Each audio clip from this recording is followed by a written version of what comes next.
Technologists had once forecast a future where virtual reality would replace smartphones and TV screens, disrupting nearly every industry and becoming the next big computing platform after the PC and smartphone. The CEO of Epic Games, Tim Sweeney, even predicted that VR would be reduced to an Oakley-style pair of sunglasses within 5 to 7 years. We're almost 8 years into that prediction, and VR is nowhere close to that point. Yet, companies have been trying to convince consumers that mainstream adoption is just around the corner. Just how far is this corner, and what would it take to push virtual reality to the mainstream? Is it going to be a steady climb with incremental improvements? Or will there be one killer application that significantly ramps up adoption? Let's find out. The idea of a completely immersive virtual world can be traced back nearly a century ago. Except then, it was only talked about in fictional stories. In the 1930s, science fiction writer Stanley Weinbaum wrote about a pair of goggles that lets its user experience a holographic world with smell, taste, and touch. The first VR prototype wasn't created until many decades later. In the 60s, computer scientist Ivan Sutherland created the Sword of Damocles, the first VR headset connected to a computer. It was a very large and uncomfortable contraption suspended from the ceiling. It was clear existing technology at that time couldn't support their ambitious VR plans. This required advancements in CGI and semiconductor chips, which slowly improved over the following decades. Fast forward 50 years. Then 19-year-old VR enthusiast Palmer Luckey had become the biggest name associated to VR. With an obsession for VR, Luckey iterated through many prototypes before officially founding Oculus VR and launching a Kickstarter campaign for the Oculus Rift. The campaign brought in $2.4 million from over 9,000 backers, including execs and developers from major gaming companies like Valve, Unity, and Epic Games. Facebook's CEO Mark Zuckerberg was so impressed with Oculus that he forked out $3 billion to buy the company in 2014. The deal put VR in the spotlight, and tech giants like Sony, Valve, and HTC followed with the release of their own headsets. From that point on, VR technology rapidly improved. Zuck believed in VR so much that in 2021, he even changed Facebook's name to Meta, short for the metaverse, an immersive virtual world accessed through virtual reality. In an early blog post, Zuckerberg said, "Our hope is that within the next decade, the metaverse will reach 1 billion people, host hundreds of billions of dollars of digital commerce, and support jobs for millions of creators and developers." Zuck has been willing the metaverse into existence by pouring billions of dollars into its money-losing VR division, Reality Lab. In 2019, the unit lost $4.5 billion. In 2022, that loss grew to $14 billion. Despite burning through nearly $35 billion in the past 4 years trying to bring its VR products to the masses, the company still hasn't seen much traction. In 2022, VR headsets saw $1.1 billion in sales with 9.6 million units shipped. In comparison, Meta's advertising business makes that much in 3 days. These are disastrous numbers for a technology that was once so hyped. Meta's investments have given it a 90% plus market share in the VR headset market. But how much more money will it need to incinerate before VR adoption really picks up? History is the best guide to the future. So let's take a look at the smartphone's adoption curve. There are 6.9 billion smartphone users globally. That's 86% of the world's population who own a smartphone. In comparison, there are an estimated 171 million people using VR technology globally. That's 2% of the global population. VR still has a long way to go to catch up to smartphones. Looking at daily usage, VR is even further behind. According to a 2022 survey by investment bank Piper Sandler, 26% of US teenagers own a VR headset, but only 5% use it daily. That's really low compared to smartphones, where the average person spends nearly 3 hours a day on their phones. But smartphone adoption didn't happen overnight. In 1994, IBM released the first smartphone called the Simon Personal Communicator. It had basic functions like email, calendar, and fax. Far from what smartphones today are capable of, and it only sold about 50,000 units. Smartphone sales really picked up in 2007 with the release of the first iPhone, which blew every other existing smartphone out of the water. Before the release of the iPhone, there were 715,000 smartphones sold. In Apple's first full year after launching the iPhone, it sold over 6 million units. All the industry needed was a product that was 10 times better than the last. The iPhone did what no other prior smartphones did: put a computer in the pockets of consumers. It was innovative and truly different. Smartphone adoption took off from there. Within 4 years, smartphone adoption went from 5% to 40%. In comparison, it took landline phones 45 years to go from 5% to 45% market penetration. So it's possible that VR will follow a similar trajectory of slow adoption before hitting exponential growth. But to reach that point, VR will have to tackle some of its biggest problems. The problems with VR can be boiled down to a few factors. 1. Lack of content. 2. Physical discomfort. 3. Cost. And 4. Computing power. The first problem is a lack of content. Spend some time on Meta's Horizon world and you'll quickly realize that there isn't much to do. Developers don't want to create applications for a platform with so few users, and users don't want to buy VR headsets when there are so few applications. It's the classic chicken and egg problem, which has led to a shortage of apps and games on VR. VR game development is also more complex in its current state.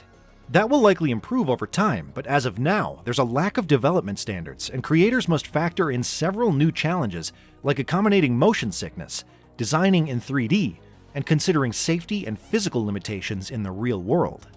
The second problem is physical discomfort. A kinesiologist at the University of Minnesota said that 40 to 70% of people get motion sickness 15 minutes after using VR. Motion sickness in VR is a really complicated issue that researchers have been trying to tackle for years. Wearing the headset can also feel uncomfortable, heavy, and hot, all of which will likely improve over time with better innovations and designs. The third problem is cost. The base price for Meta's Quest 2 costs $400, which doesn't sound like much in the US, but we have to consider that 83% of the world resides in developing countries where a budget-friendly Android smartphone can cost as little as $80. It's unlikely that smartphones could have reached their current level of adoption if the only product available on the market was the iPhone. There are VR headsets that cost as little as $100, but are much lower quality with fewer apps and games supported. Resolution and hardware quality are also significantly worse. And even for those in developed countries, $400 is difficult to justify. In its current state, people would much rather watch shows on their HD TV, game on their significantly more powerful console or PC, or simply go out and see a friend, all of which offer a much better experience.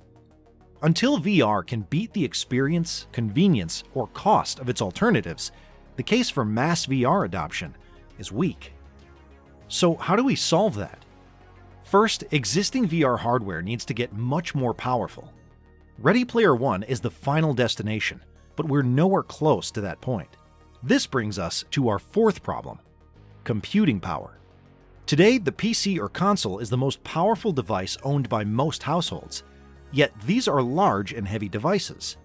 Now, imagine running applications with something that demands much more computational power than both these devices, while being much lighter and smaller. You'll also need to fit a visual display directly into the device. No small feat. With a console, an external TV is connected for display, but VR requires the screen to be built directly into the device and placed directly in front of your eyes. Then there's the graphics. VR enthusiasts want at least 16,000 pixels on VR screens, which is much higher than even a 4K TV. The headset also runs the risk of overheating on your head, so it must be energy efficient. VR headsets have a long list of demands to meet. They need to be more powerful, smaller, lighter, and to top it all off, it has to be comfortable too. Achieving such a feat isn't easy or cheap. This is much more demanding than what a phone or gaming console has to achieve, and will require much more powerful semiconductor chips. It's no surprise that Meta is bleeding so much cash to try to make VR a reality. Compared to the first Oculus Rift launched in 2016, the Meta Quest 2 has improved significantly, and it's only going to get better in all aspects of the device. The question is, how long will it take to reach the point of mass adoption? In 2021, Mark Zuckerberg said, "The hardest technology challenge of our time may be fitting a supercomputer into the frame of normal-looking glasses. But it's the key to bringing our physical and digital worlds together." Gaming is still the dominant use case for VR. But why is there so little take-up from gamers? Take Steam's gaming platform, for example. It's home to some of the most dedicated PC gamers with some of the most decked-out gaming hardware. Yet Steam reported that only 2.19% of its users had VR headsets in the first month of 2023. There have been past cases where games have driven large amounts of users. The release of a single game, Half-Life Alyx, in 2020 added nearly 1 million users 1 month after launch. It was one of the most anticipated and polished VR games released for its time. There was a catch. The game was only available for players with a VR headset, which is rare with game releases. The VR exclusivity led to a jump in VR users, but it also frustrated many gamers who didn't want to fork out $1,000 on a headset. It's not a bad way to drive adoption. If we had 50 exclusive VR game launches, each driving 1 million new gamers, that could bring in 50 million new VR users. But that's still far from reaching mass adoption. Instead, we need an application that can drive hundreds of millions of new users at once. What about film and entertainment? In the early days of VR, Facebook had its own VR Oculus Story Studio, an animated virtual reality film studio that created animated VR films. Henry was one of its most popular narrative VR shorts, which featured a lovable hedgehog and had even won an Emmy for Outstanding Original Interactive Program. But Facebook shut down the studio operations in 2017, saying it would shift its focus away from internal content creation to supporting external production. In reality, the tech giant probably saw little return on investment from the studio and a lack of success simply from so few VR users. There's little value in creating VR film content for such a small audience, especially when it wouldn't be compatible with linear TVs. 2 years later, Google would also shut down its in-house VR film studio, Spotlight Stories. So VR film and entertainment haven't lived up to its expectations. What about immersive experiences or live sports? Imagine sitting courtside of a basketball game or watching a UFC match from the court without breaking the bank, in the comfort of your own home and alongside your friends. Apps like Xstadium already offer these unique experiences with sports like basketball, tennis, and MMA. But the problem is still a lack of content and quality. The audience is definitely there. Nearly 200 million people tune into the Super Bowl each year, and there was an estimated 1.5 billion people who watched the 2022 World Cup Finals on TV. If Xstadium could land partnerships with the right sports leagues and build a better experience, VR watching sports could help drive billions of fans to the technology. The same goes for live events like concerts. During COVID, Lil Nas X hosted a virtual concert on the kids' gaming platform Roblox, which brought in over 33 million viewers. Travis Scott hosted a similar performance on Fortnite, which brought in over 27.7 million unique attendees. According to data analytics firm Nielsen, 32 million people in the US attend at least one music festival in the US each year. VR has the potential to offer a unique experience to those people by taking you anywhere in the world, removing the physical and cost barriers of in-person events. Maybe what we really need is an experience that's unavailable on any existing platforms. iPhones offered an experience that was 10 times better than existing products. VR is definitely unique, but in its current state, it's difficult to say that it offers the same experience as when you first used a smartphone. Gaming on a console is still better than gaming in VR. Watching a movie is still better on your TV or in theaters. What would make it significantly better than its alternative, the real physical world? For that to happen, VR will need to offer a surreal experience. What about feeling like you're actually in the virtual world? We already have sight and hearing covered in VR's current state. What about touch? That'll require haptic technology, which simulates the physical feelings of vibration, pressure, and temperature. Several startups, including Haptics and Noiton, are developing interactive gloves. Others, like Wave and Valkyrie Industries, are developing full-body haptic suits. Other startups are taking it even further, Virtuix and Cat VR are tackling VR's mobility problem with omnidirectional VR treadmills, which let you walk, jump, and crouch in place. But the cost of this hardware can run into several thousands of dollars, making them too expensive for most gamers. And the experience has disappointed many with nauseating gameplay, unnatural movements, and a lack of games. Haptics and omnidirectional treadmills are still in their early stages, and in their current state aren't likely to provide the VR experiences that'll blow players away. It's clear consumer VR experiences are far from where we need them to be. But what about businesses? It's estimated that 1/3 of VR devices would be purchased by enterprises for professional use. With the right use case, businesses are likely willing to spend much more money on VR than consumers are, and many industries are already using the technology. The aerospace industry have been training their pilots using VR for many years. In the auto industry, car manufacturers are using VR to design and build vehicles before commissioning expensive prototypes. In the healthcare industry, doctors are using VR to plan operations by performing surgeries in the virtual world. The FDA approved EaseVR-X to reduce chronic pain using cognitive behavioral therapy. The architecture, engineering, and construction industries are using VR to train workers in environments that can be as much as 70% more dangerous than other industries. But these are niche use cases and unlikely to drive the mass adoption we need. Meta is trying to push VR into a wider audience by pushing its latest headset for productivity and working.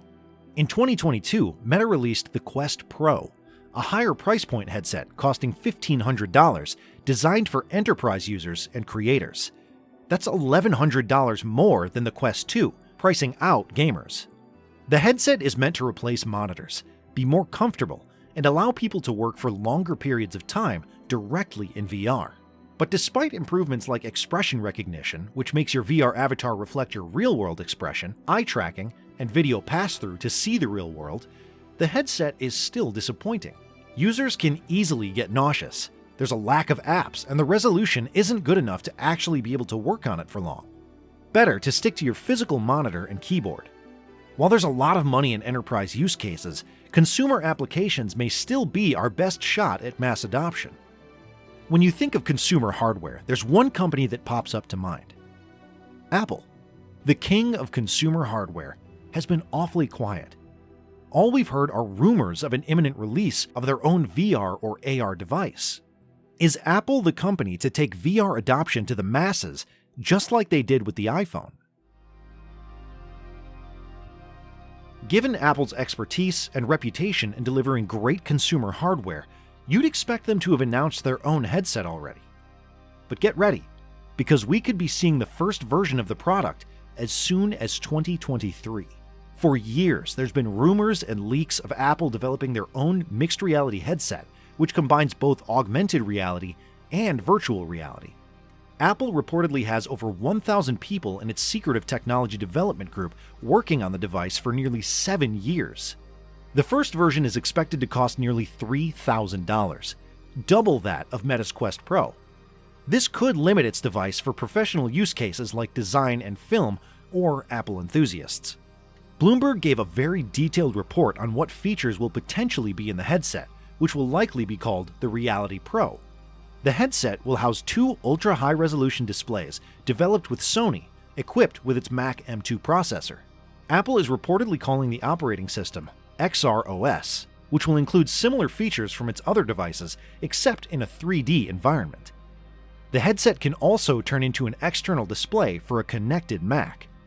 External cameras can analyze hand gestures, allowing you to control apps with actions like pinching your fingers. Apple thinks the product's highlight will be its pass-through mode, similar to the Quest Pro, where users can toggle between VR and AR, which will project the user's surroundings. But don't expect a launch similar to that of the iPhone. Apple is setting the bar real low on its first mixed reality device, expecting to sell 1 million headsets in the first year. In comparison, Apple sells over 200 million plus iPhones each year. Many of the initial features sound like what Meta is already offering. Apple will certainly bring a touch of its product excellence to VR, but unless the company delivers a truly mind-blowing headset, it seems unlikely that it's the answer to our mass adoption problem, especially not at a price range of $3,000. Are we simply too early in the development cycle for VR? We may be where smartphones were in the early 90s, and it could be many decades for VR to reach mass adoption. But when it does reach that point, VR could completely change how we work, live, and play. How long do you think it'll take for the technology to reach mass adoption? Leave your predictions in the comments section. If you enjoyed this content, subscribe to our free 4 times weekly newsletter that covers investing trends, news, and analysis. It's called The Average Joe, and it'll help you become a better investor. Concise, informative, and only takes 5 minutes to read. Subscribe for free using the link in our description, or head over to readthejoe.com.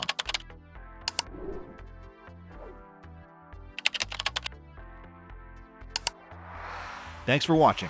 Let us know your thoughts in the comments below, and we'll see you on the next episode of The Best of Investing.